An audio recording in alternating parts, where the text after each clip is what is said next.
Alright, I'm crossing the Mekong River from Thailand after a 14-hour bus drive. And I've finally arrived in Laos for the first time ever. I'm very excited. We're here to look for some pretty special snakes. Not going to reveal just yet what they are. It is incredibly hot and dry. I'm just chilling next to a big shopping center where the bus dropped me off. I'm waiting for Rupert to show up in the rental car and pick me up.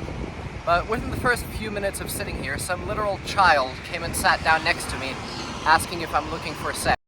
So that's a very interesting start to the trip, but I'm excited. Rupert should be here soon and we'll hit the road just after. And here they are. They just flew in from Malaysia. Hello. Hey David. Hello. Alright, we're on the way to the herp spot. We're gonna get there well after dark, so we may not be able to do a lot of herping today. As you can see, the roads are not exactly optimal. Rupert just ate some kind of mayonnaise sandwich, which is interesting because the food here is actually very different to the food in Thailand despite being neighbors. You get a lot of like baguettes and stuff here. Alright, we have arrived at Le Hotel. Alright, 10 p.m, all geared up and heading out to hopefully find some lifers. So we've arrived at the spot, and on the drive over we were joking about wondering if we'll see any Laotian wolf snakes, because we are after all in Laos. Literally pulled up to the spot, stepped out the car, and Plato picks up a roadkill off the street, and would you look at that, it's Lycodon laoensis. So they are seemingly common here after all. First snake of the night. If only it wasn't bacon, just... It's a Laotian wolf snake for a reason. Is. Alright, it is, as you can see, extremely dry, and we've come during dry season, dry hot season, which is traditionally not the best time for herping, but the special snake we're after, the hypothesis is that it takes shelter inside caves when it's this hot and dry, which will actually increase our chances of finding it, so let's hope that pans out. We have arrived at where somewhere the cave entrance should be. Alright, before we even entered the cave, Rupert spotted this Certodactylus, which can't tell you exactly what species it is. I guess I'll either overlay it or not, but one of the fun things about herping areas we're not that familiar with is that we don't really know what every little doodad is.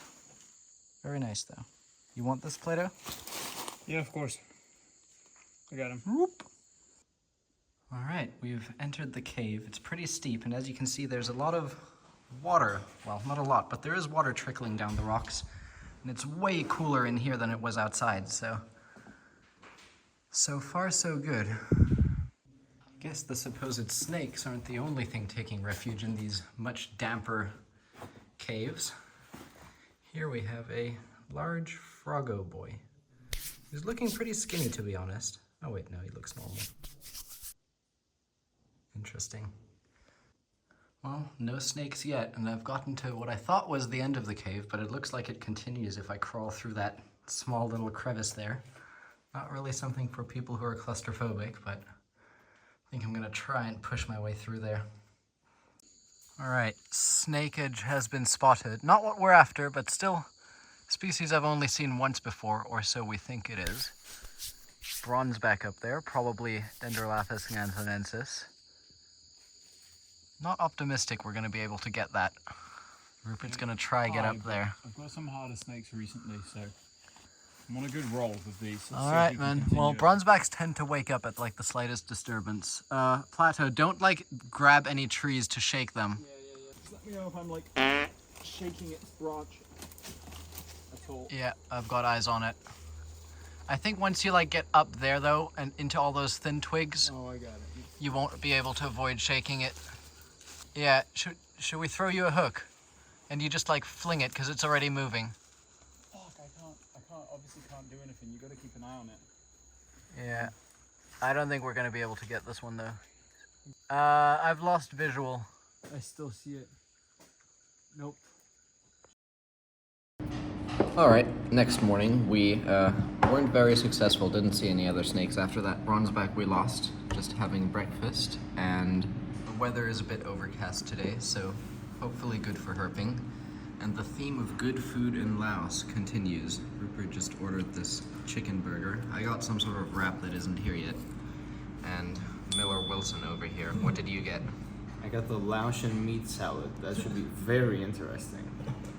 Yeah, right. Right, all of our food is here now, and most of it is looking pretty good. Looks alright. Looks edible. Looks edible. Nah, I'm sure that's actually not bad. That does look Take a pretty bite. good. Take a bite on camera. Take a bite.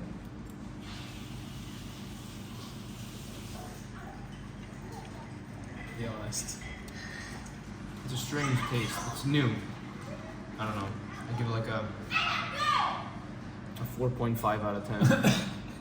Right, just finished breakfast, and I was just walking along this wall here, and I was thinking like, man, if this was in Thailand, this area would be like the perfect area to find golden tree snakes. And I really wanted to find a golden tree snake in Laos because the Laos locality ones look really different to the Thai ones. And the exact moment that I was thinking that, I saw something crawling on top of the wall. Didn't manage to get that on video, but I did manage to catch it. And have a look at this. The weird Laotian, much more heavily banded morph of the golden tree snake. I wouldn't be surprised if this is actually like genetically a bit different. Really, really strange for a golden tree snake. Super happy, one of my personal targets for the trip on the first morning. It's really insane how much black and how banded this one is. Really wouldn't be surprised if this has potential to be described as a sub or different species. Really pretty. I actually much prefer these to the Thai ones. They're somehow cooler looking. Way prettier. And a bit further north where we're going later this trip, they're even more black than here. Alright, heading out for our first daytime bossing, and we're doing a U-turn because we saw bumpy road. What probably could be a roadkill, but also has high potential for being a leaf. A rope. Or a rope. Or plastic. That is not a snake. That's plastic. Plastic. False alarm. Alright, didn't really go very long last night. We were pretty tired, and other than that bronzeback that got away, we didn't see anything. So we're heading back out to the caves today and doing a bit of a bigger hike because supposedly there's another cave that we can check out as well. So hopefully this turns out to be a bit more fruitful. But we do have the next 3 nights here, so I'm sure we'll be able to rustle something good up. Alright, back inside the same cave from yesterday, but found another cavern that goes like vertically down that we didn't check out last night. So I think I'm going to try and climb all the way down there to some of the more inaccessible areas, hoping that that's where the snakes will be taking refuge. Alright, made it down into the bigger cavern. No snakes yet, probably gonna head... Oh wait. Another little tree frog dude. Anyway, no snakes yet. I'm about to head back out, but before I do, I just wanted to show you these. Have a look at the size of that. And that. That thing is friggin' massive. No thank you. I don't know how well you can see, but getting in and out of some of these caverns is literally like the tightest thing ever. I can like barely even squeeze through here. I don't know how well I'll be able to record to show you guys this, but I'm literally having to like lower myself into the tiniest little gaps to squeeze through here. Very, very claustrophobic in here. And all these rocks are like loose too. I'm like mildly paranoid that they'll just like shift and either crush me or trap me inside. Alright, didn't film any more during the daytime because we didn't find anything. But it's early in the evening and it's our first like big all-out endeavor. We're gonna check out a new cave and probably the same one again as well. But yeah, I'm really feeling a strong need to find some stuff soon because so far it's been very, very slow. Got ourselves a snake. Not a very good one though, but is it bronzeback or brass? Brass. Oh no. Green. Green? Oh, you already got it. Vine snake. Not what we want to be seeing. Amazing. I mean, I'd say that's green. Yeah. Not sure exactly. Interesting neck pattern though, very like striated.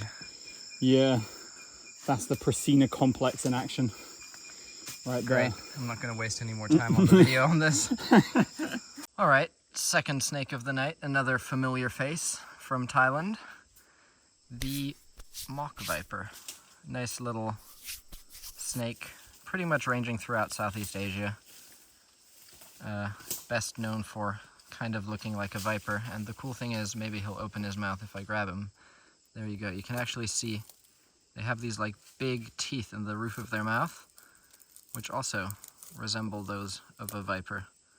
Of course, these guys are only mildly venomous and pose absolutely no threat to people. Neat. Ooh, by the way, I was sort of under the impression this other cave would be like a 1-hour hike. Meanwhile, we're like 4 hours in and we're not even there yet, and we have to go all the way back after. Gonna be a long night. Yeah, we've been hiking for a long time, and look at this. This is what we've got to now. All right. Been many years since I've seen this. I've always wanted to see it again. I've seen it a couple times as a kid. Always wanted to film it though. You see that big clump on the wall over there? Those are actually hundreds and thousands of daddy longlegs or harvestmen. And I can only assume this is some sort of mating procedure. That is wild though. Mating procedure? Yeah, what do you think this is? I don't know, just Oh.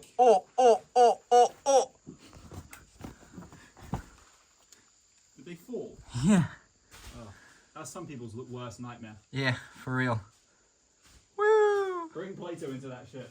They're all like, they all like ran away now that I shone my light on them though. No, the actual cave is just a little bit away, but All right, let's go find some snakes.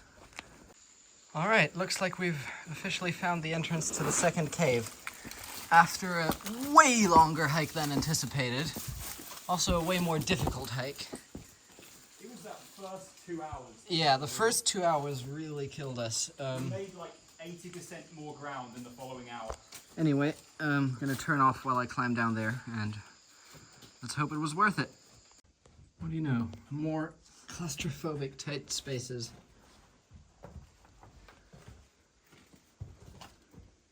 This tunnel's whack.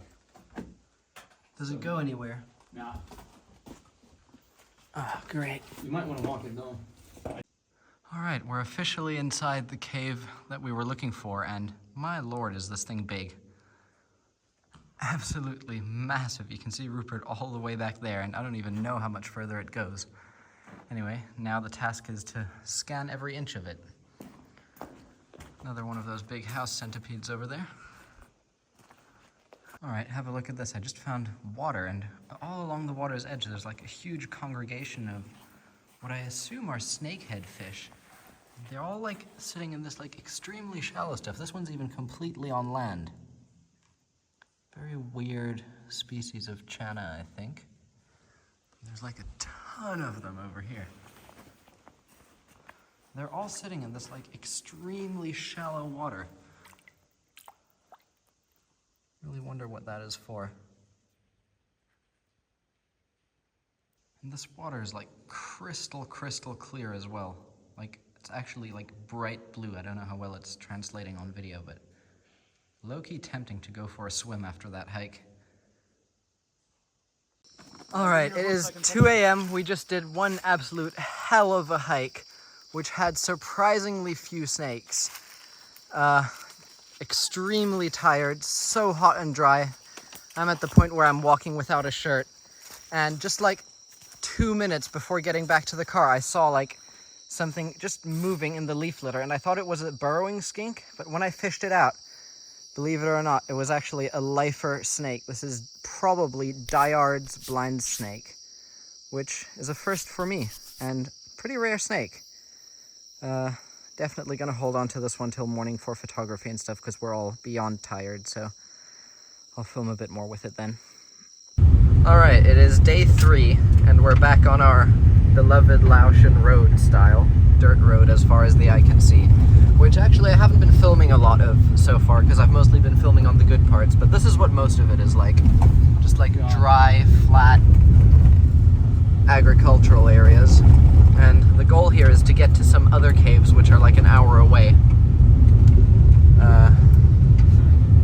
Yeah, I don't really know what else to add to that, but we're on a mission.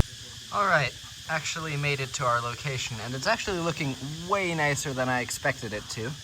This is looking amazing. We're about to rent kayaks and go down that little stream there to the karst, and apparently there's a really good cave there. Oh no. That's not what we want to see. There's some hungry locals en route to our cave. But no, I'm sure it'll be fine. Good weather too. Very nice. Alright, we're about to set off. You excited? Yeah. Got thousands of dollars worth of camera gear. And we're about to go downriver. And don't forget about the food. And the food, the most precious cargo item. Alright, let's go. Wow, it's absolutely beautiful out here, and I'm feeling like I'm about to see some kind of cool animal any second. Rupert and the others are still way back there because they took a really long time to board their kayaks. Very happy I'm on my own one. I'm pretty excited. Alright, I somehow ended up 1,000,000 miles ahead of the others, so having a sandwich while I wait for them, and I can just off in the distance hear them arguing about how to drive a kayak, so they're probably not too far behind, but it's very nice out here. Holy crap. Holy shit! It is a brown snake, which we first thought would be the 3-scale horned pit viper because it's brown, but this is actually Trimeresurus trungsonensis, the trungson pit viper, which I didn't know would be brown. All photos I've seen were at least somewhat green. Yeah. Holy crap. What's it, a female, postpartum maybe, looking a little bit dehydrated. Needs some water. Yeah. This is one of our big targets though, first big target. Yeah, also the rarer of the targets during this time of year probably. Yeah, look. Wait. This thing's big. And it's got some kind of huge cysts or scars, what is that? scar lump thing going on. Oh, hairy. That's not looking good, but this thing is huge. I didn't think these would be that big. I guess it's probably just a huge and old one. Wow, lifer. Yeah. Very, very happy with this. Alright, so we've got it. Having a better look at it, it's almost certainly Trimeresurus trungsonensis, the trungson pit viper, but we'd never seen or heard of a fully brown one before, and this thing is also absolutely massive, as you can see. I grabbed it by the head, hoping that it would open its mouth, exposing the fangs, just to rule out that it's not a Protobothrops, but it didn't open its mouth. But yeah, we're pretty sure that this is just trungsonensis, but for some reason... Huge adult female that's like lost all its color or something. For some reason not green, which is very, very odd. Super pretty. It's got a nice green eye though. Yeah, green eye with that like horizontal line through it. Super, super cool. I mean, a lot of people from abroad love green vipers, but us guys out here, we tend to be... Green vipers are the norm. Anything that's not green is like unusual and special. We tend to be more fond of finding actually non-green vipers and stuff. Anyway, let's find somewhere suitable to do a bit of photography and maybe another handling sesh. Right, so we just got back to where our bags are, about to photograph how this viper is. And I spotted another viper in here, and it is a Trimeresurus CF macrops. So we just got 2 Trimeresurus within a few minutes here. This guy was obviously here when we came up earlier, but in the daytime when we were poking about this cave, it would have been really hard to see. But I'm going to grab a quick phone photo and then we'll probably bring this guy out for a closer look. There you go, you can film. Amazing. I'm sure you just heard Rupert speaking. He's got a little macrops viper. Another familiar face from Thailand. Although, well, this one actually does look very like the Thai ones, just that the eye is a bit more like orangey instead of yellowy. But other than that, pretty much the same thing. Right, shortly after that viper, Plato shouted for another viper. Where are you? I literally just came through here. Wait. I fucking lost it. God damn it. Are you kidding me? It's sitting still on a branch. It's sitting still on a branch. Let me get down again. Don't move. I found it. There it is. You see it? It's Steve! It's fucking Steve! Oh god. It's Steve! Steve! Bro, Steve! Plato just spotted Steve! Yes! Come on, Plato, man! Go! You see that, guys? I see eyebrows. I see 3 horn scales. It's the 3-horn scaled pit viper. The piss viper. Your first ever proto. I came through here intensely scanning, but I was like looking on the rocks, not up in the veg. I did not expect to find Steve. You know what, Plato? When David said it's Steve, I was about to be like, man, Plato, how did you f up that ID? But I would have also thought this was definitely Chungsung if I saw it up there. Oh my god. I cannot believe it's just sitting on the branch like that. It's beautiful. That is insane. We should get it away from there though before let's it secure disappears. it. I'm turning my video off. Both of our viper targets in the span of 20 minutes And 3 pit viper species in the after the first 2 nights of getting skunked hard. Yeah, now gentle. Yeah, now this is good. Now tickle the tail a little bit. And now follow me and we can bring it out to this nice open area over here. Yep. Secured. All right, Man, so this was our number 1 target. Let me see if I can get this right. The 3-horn scaled pit viper. Obviously a lifer, and not just that, it's also the first protobothrops, so Asian lancehead, that any of us have ever seen in the wild. This is only a tiny. These get to like almost as long as me in some cases. Not quite, but way bigger than this. This is, what do you think, probably a yearling? Max, probably born last fall. That is incredible though. Look at what a beady like scale texture it has. Yeah, it's very, very soft. Yeah. And of course, try and get a view of those. It's very hard to focus on this, like, yeah, with all... Try and get like a view of those iconic horns. 3 horns above each eye. Yeah, I've got it. Absolutely phenomenal. I hope we find a... Oh, shit. Wait, don't move. It's fine. Just get it on the hook. Yeah. Wait. You get it on the hook, David, the hook side, not... No. I want to just like pin it down so it can't like Okay, buck yeah, off. sure. Can you get a stick? Okay, wait, we're good. Yeah. A little bit of fast viper action here. All right, so we've got it out, and have a look at this. This was our main viper target for the trip. The 3-horn scaled pit viper, Protobothrops seversorum. There we go. This is only a little juvenile. These get absolutely massive, probably like as thick as my wrist.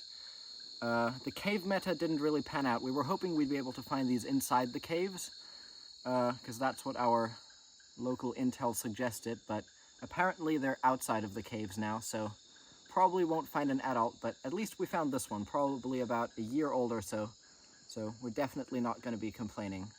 Very, very cool snake. If you can come in close, you can see. I don't know how well the phone will focus. They're called the 3-horn scaled pit viper because they actually have 3 little horns right on top of the head, which is very neat. And also my first ever Protobothrops. These are, I'm not sure what the bite from these would be like, but treatment in Laos is definitely not good for snake bites, so I think it'll probably stay on the stick for the most part, or at least the head very far from my fingers. I do love the texture though. It is very like beady, not like any of the green vipers that we find. Very, very rough skin texture to it. Really wish we could have seen an adult. We've still got tonight, but not certain we're going to be able to pull that off. Absolutely amazing. Just going to let this little guy go, and hopefully...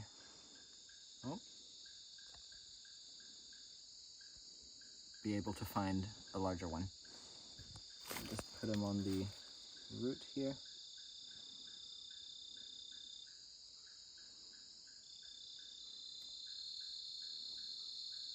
disappear. Alright, just a few moments after getting both of our big viper targets, just following the limestone wall here, and I just spotted another viper crawling up there. Another macrops though, so not really special, not worth getting down, but very good to see that there is snakeage around, which couldn't be said about the previous two locations. So Everything in tonight has been venomous. yeah, everything I has. also have a tokay gecko over there. Oh. David? Just another macrops. Oh. What have you got? Tokay. Let me see. Something I've noticed about Laos, though, you hear incredibly many tokays, but this is actually the first one we've seen. Whereas in Thailand, usually, you just see, like, countless of them running around everywhere. And my theory is that the only ones that survive here are the ones that live, like, higher in the trees, which is why we're not seeing them. And I think the reason for that could be that the locals here eat them, whereas in Thailand, they don't. So, who knows? Let's keep searching. I'm feeling like so much more optimistic than any of the other days so far. Check this out, guys. This place is absolutely crawling with snakes, and somehow every snake in this area is a viper. I just spotted another macrops just sitting quite high up on that sapling there. You can probably make it out in the center of the frame. Don't think I'll be able to reach it.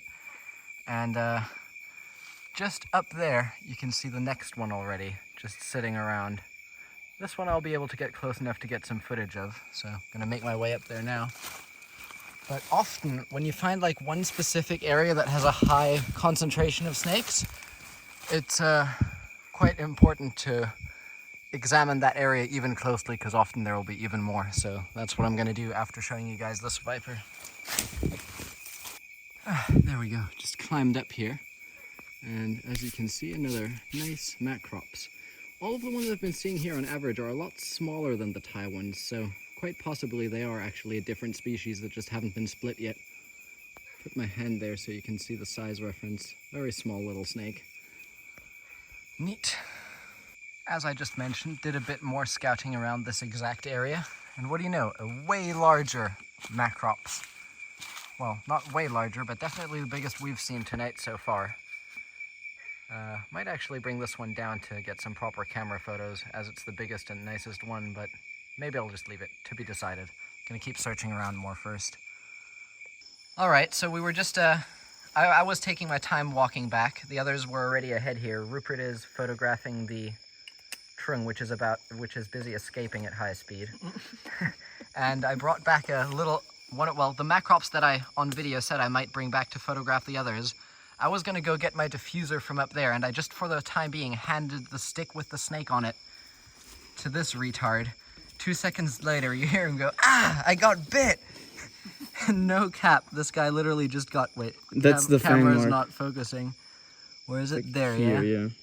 Yeah, this guy just got, like, bit by the macrops, but 5 minutes ago now. yeah, but luckily it's a dry bite, so nothing to be worried about. Well, even if it wasn't a dry bite, I've always been telling in my videos, and it's true, macrops is like the least toxic of all the green Trimerosaurus, so either way he'd have been fine, but what the hell?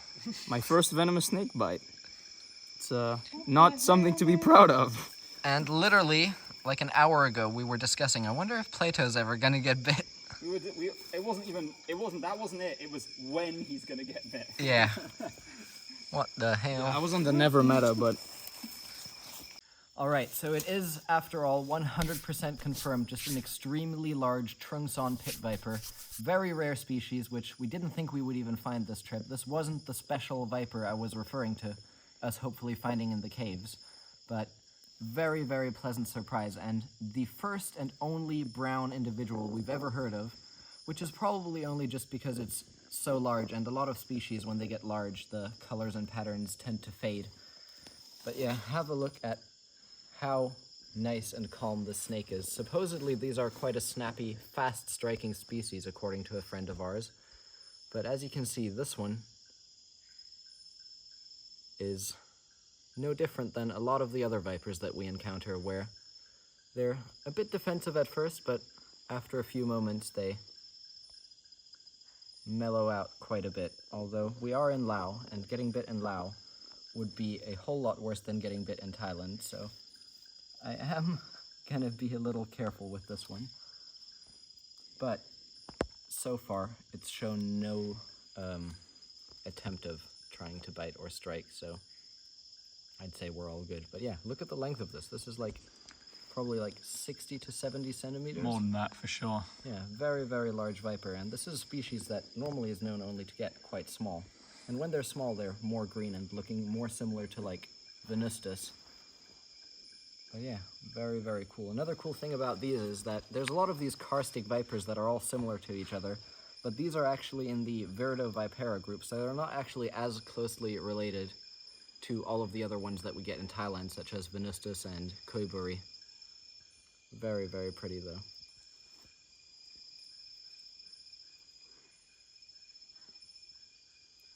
Super pretty snake.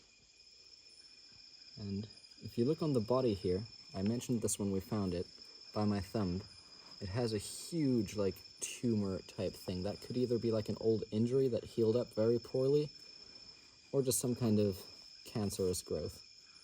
Either way though, it seems to be doing pretty well. And I've got a massive headache, so I think we are gonna kayak all the way back and leave the snake here. But what a cool find. Ooh, hello. All right, we're making our way back on the kayaks at night. This should be interesting. Yeah, let's head back. Me and David were discussing whether it would be possible, and it sure is. There's a gonyosoma sleeping above this river here. Good luck getting it down though. These are notorious for sleeping in hard to get places, and this is no exception.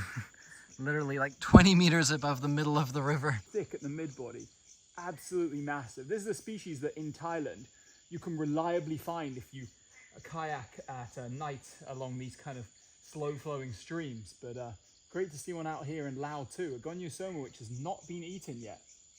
What Rupert just said. But yeah, it is. We're gonna if we can get it to jump, we have a chance. All right, the plan of action is Rupert and Plato are gonna get back on one boat together. Rupert's gonna stand on the boat and try to make this thing jump, and then one of us will catch. Let me know.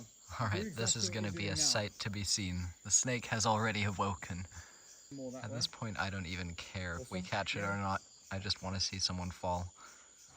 You see the snake up there laughing at them? We're about to be good. He's not going to be laughing for long if we catch it, but that's yet to be seen. Now just poking is the matter. Yeah, now just pull.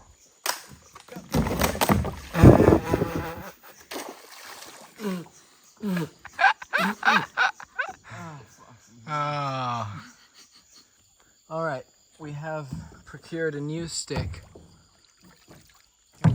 And things are about to either go very well or terribly. Pull, pull, pull, pull, pull. I got it, don't worry. I got it. Okay. Grandiose! That thing weighs a freaking ton! Why did you grab it like that? Why did you grab it like that? You had all the time in the world to grab it normally. That has to be the most massive gonyo. It's like as thick as Plato's wrist. Worth the effort. Holy crap! Look at the size of this thing. That is the biggest gonyo, hands down, that I've ever Look at seen. the size of its head, man. You know what's funny? I had a viper bite tonight, and this is worse. Alright, Plato, can we head towards the shore? Alright, this is my first time actually getting hands-on, and this thing is plump, properly heavy. It weighs probably like, I don't know, like 2 kgs. Yeah, like 1.5 or 2 kgs, which doesn't sound like a lot, but for a rat snake like this, that is a lot. And I mean, even look at the size of its head. This is by far the biggest Gonyosoma oxycephalum I have ever seen. And they do this thing where they like wrap and start constricting you. And I mean, look next to my wrist. This is like as thick as my wrist almost. And it's probably about to try and bite me there, which I'm gonna try my best to avoid, but it's wrapped around me. They also will squeeze the blood out of your hand. Yeah, my fingers are like going purple. But yeah, go back a bit so you can properly see the length of this rat snake. By far, the largest one I've ever seen. It's not even close. I mean, this is probably like a third longer than the biggest one till now. I didn't Yeah, I never thought that Yeah. they would be this big. Absolutely amazing. But as I mentioned before, I've got a headache and I'm tired, and we're actually on our way back. We just made a quick stop because we saw this. Yeah, let's release it and get back on our way. But what a snake. And if you get close, maybe you can see the color of their tongue. They have this amazing bright blue tongue, which is very... Whoa, not good, not good, not good, not good, not good, not good, not good. Has it got you with like one tooth? No, no, no, it hasn't got me, but it almost got me. I'm just gonna hold its head, just to avoid any unnecessary blood transfusion from Plato. But yeah, incredible. Incredible snake. Now it just doesn't want to flick its tongue. Wave your hand in front of its face. No, it just wants to bite now. Yeah. Anyway, Wah, wah, I'm done wah. with this, but what a cool find. What are you doing?